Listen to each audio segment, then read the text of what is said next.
Այստեղ միջև ընտրություններից առաջ նախապես հարցնում էի ում ես ընտրելու։ Նախ հետի գաղտնի է, երկրորդը եթե ես ասում եմ իմ ընտրողի Ծապարու Ծառուկյանն եմ ընտրում, ինձ աշխատանքից հանում են։ Երկու տեղից։ Որ թվականին է։ Այս ընտրությունների մասին է խոսքը։ Մի քանի ամսվա առաջվա բան եմ ասում ձեզ։ Ինձ եթե ես չեմ ընտրում Նիկոլին, ազատված ես, դուրս արի գործից, վաղվանից գործից չգաս, ինչի՞։ Որտեղ աշխատել։ Կներեք չեմ կարող ասել, չեմ ուզում բարձրաձայնեմ, իրանք հպականները լավ էլ տենում են, լավ էլ գիտեն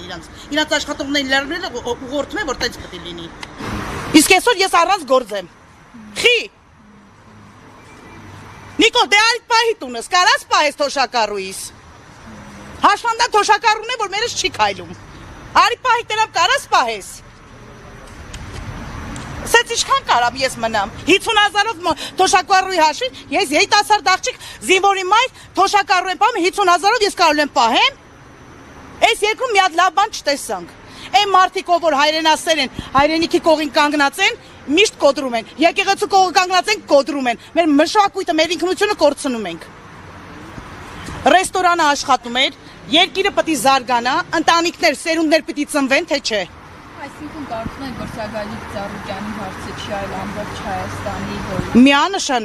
Միանշանակ, պարոն Ծառուկյանն էլ մեծ ներդրումներ ա ունեցել հայրենիքի համար, բարեգործություններ արել ա, տուրիզմը զարգացնելու համար անել ա, եւս հիմա Հիսուսի արձանը պատրաստում ա, ինչքան տուրիստներ կգան, երկիրը կզարգանար մեր։ Ինչքան եք հայտնի դարձել պարոն Ծառուկյանով ես մի Հայաստանը։ Թե սպորտով, ամբողջը կայնել ա շինարարությունները։ Ինչքան կարելի ա։ Դա նշանակում ա, որ մենք հետ ենք եթում, ոչ թե առաջ։ Չէ, ես աշխատանքի չեմ եղել, այդ օրը որտեղ մեր ռեստորանային համակարգը հարսանյական սրահա ինքը, այդ օրը հարսանիք մենք չենք ունեցել, մենք աշխատանքի չենք եղել։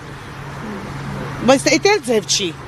Աշխատողներ եղել են, չէ՞, մյուս աշխատակիցները։ Ես սպասարկող խմբից եմ։ Բայց դա կապ չունի, ես աշխատանքի չեղել, մյուսն ա եղել։ Բա տուրիստները ինչ վիճակի մեջ են եղել։ Խնդրեմ։